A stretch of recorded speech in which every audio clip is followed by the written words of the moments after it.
There are great baseball players, and then there are players who become part of the identity of the sport itself. Pete Rose was one of those players. Before the hits record, before the controversy, before all the debates, there was Charlie Hustle, a player who sprinted to first base on walks, a player who played every inning like it was the bottom of the ninth, a player who represented toughness, grit, and pure intensity every time he stepped onto the field. And while Pete Rose had a lot of incredible seasons during his legendary career with the Cincinnati Reds, 1973 may have been the year everything came together. The hits, the leadership, the attitude, the MVP award. This was Pete Rose's best season ever.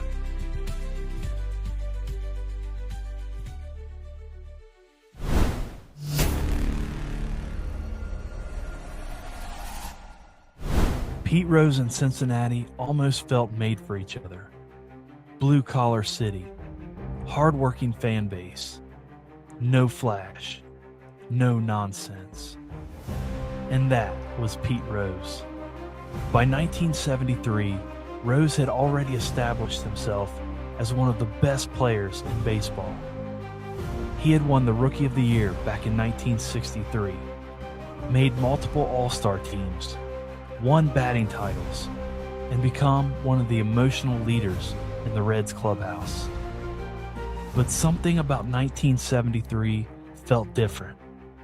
The Big Red Machine was beginning to fully take shape. Johnny Bench was becoming a superstar. Joe Morgan had arrived. Tony Perez was one of the most dangerous hitters in baseball. And right in the middle of it all was Pete Rose. Not necessarily the biggest power hitter, not the flashiest player, but the heartbeat of the team.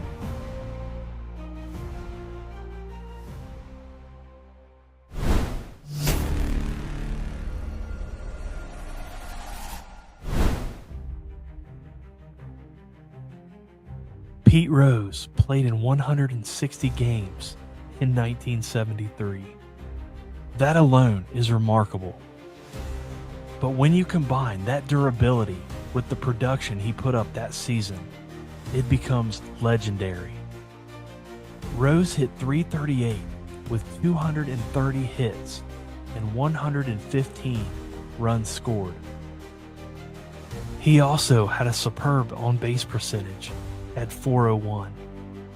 And what makes those numbers even more impressive is the era he played in. This wasn't modern baseball, where offense exploded across the league. Pitching dominated the early 70s. Runs were harder to come by, and batters had to grind for everything.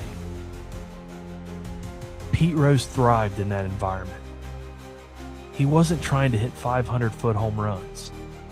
He was trying to wear pitchers down, beat teams with consistency, get on base, pressure defenses, and create chaos every single night.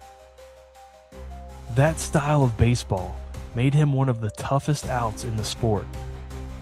And by the end of the season, Pete Rose was named National League MVP. Not because he was flashy, because he was relentless.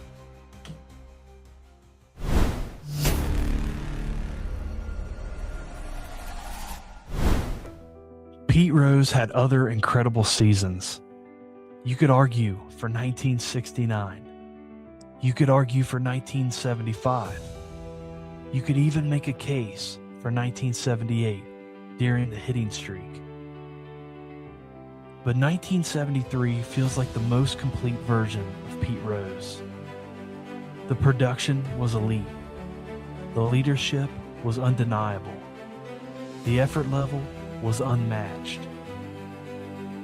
This wasn't just a player putting up good numbers. This was a player setting the tone for one of the greatest teams baseball has ever seen. And maybe that's what made Pete Rose so special. He made greatness feel gritty.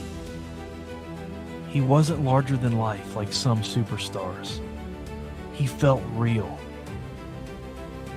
Dirty uniforms, sweat-stained hats, hard slides, base hits to the opposite field.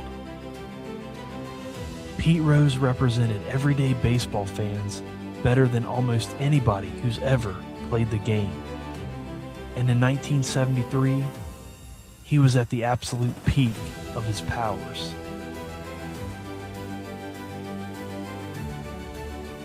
Pete Rose would go on to become baseball's all-time hit king with 4,256 hits. But long before he became the hit king, 1973 showed the baseball world exactly who Pete Rose was. An MVP, a leader, the emotional engine of the Big Red Machine, and one of the fiercest competitors baseball has ever seen.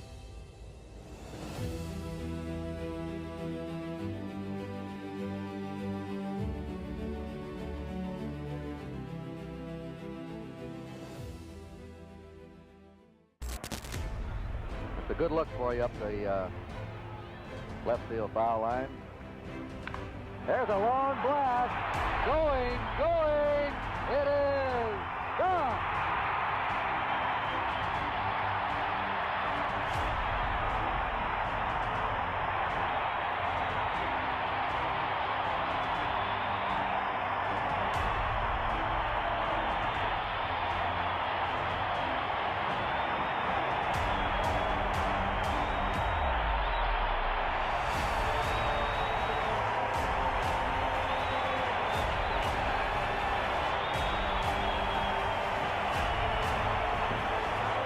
Pete Rose, who hit only 5 homers all year, drilled that one into deep right center, and the game is tied 1-1. Fastball about belt high inside, and Pete got all of it. He has won this town back, Kurt. It was Johnny Bench's town for a couple of years after a couple of MVPs, and there is some rivalry between the two in this town, a rivalry to excel. And Pete has still got them standing on their feet here in Cincinnati. Yeah, Joe Morgan is making Seaver wait. He went over to the on-deck circle. Seaver had to go into the dugout and change his shoe. Might have disrupted him a bit.